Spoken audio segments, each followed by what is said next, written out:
Tired of watching potential crypto profits evaporate when the market dips? In this video, we'll show you, step by step, how to set up a trailing stop loss on Kraken Pro, so you can protect your investments and lock in gains. First, log into your Kraken Pro account. Now, choose the trading pair you want to trade. For this example, we'll use BTC USD. Click on the trading pair selector and search for your desired pair. Next, navigate to the order entry form. Look for the order type drop-down menu. Click on it and select trailing stop.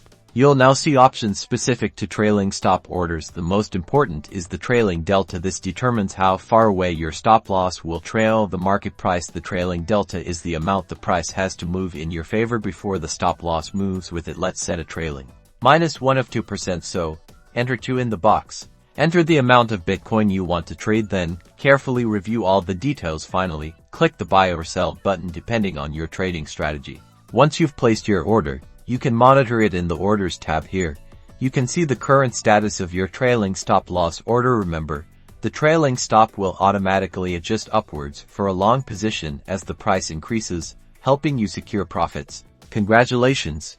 You've successfully set up a trailing stop loss on Kraken Pro. Use this tool to manage risk and maximize your gains in the exciting world of crypto trading.